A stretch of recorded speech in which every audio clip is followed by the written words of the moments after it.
Hey ladies, Coach Lou checking in, and I'm going to talk to you about a couple of body parts I constantly get asked about, and those are abs, booty and legs.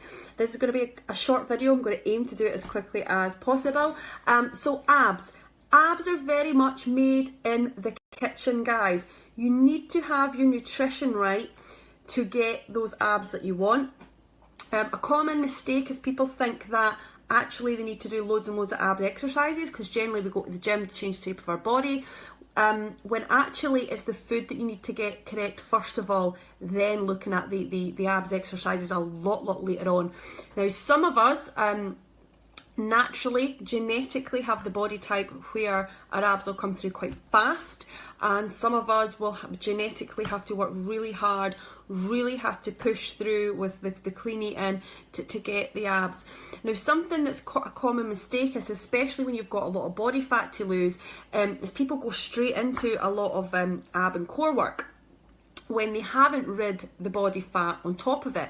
And what can happen is you can look worse than what you did in the beginning because you're building the muscle before you've got rid of the body fat. Hopefully that's making some sense.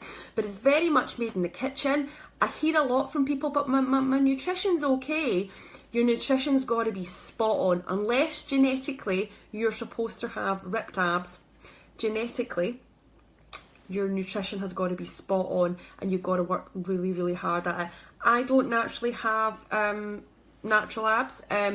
My lower half changes really easy. It's my strongest kind of body part. My abs come a lot later. I'm going to be competing this year, and I most certainly won't really see the benefit of my abs until I'm in that severe cutting phase.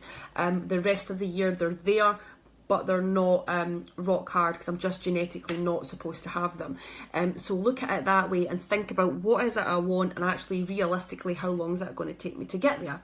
Now our lower half, our booty and our legs, they are very much made in the gym along with a healthy balanced nutrition plan.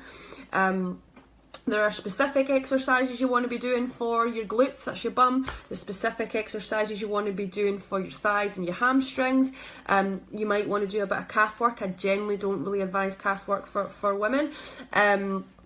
A lot of the exercises you do will work it on a secondary kind of manner anyway, but they are very much made in the gym. However, if you struggle with that lower half, so if you find you carry a lot of weight in that lower half, generally there's usually a foreign estrogen problem going on there. What do I mean by that? So what I mean by that is your diet playing out, or your contraception playing out. Sometimes contraceptions can have a heavy effect on that lower half. If you need to know more about estrogens, I have videos on the page about it. I've also got video on contraception on the page about it, and it'll explain a lot more about what's working there.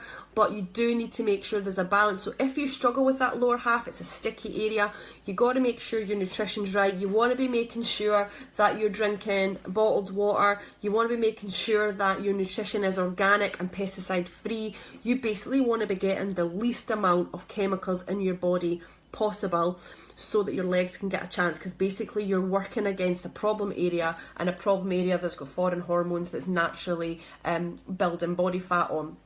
But very much made in the gym. So if you want nice legs and a nice booty, you got to get in the gym. You got to be doing your squats, you got to be doing your lunges, you got to be doing your glute based thrusts, etc. I can do a video on some really beneficial exercises.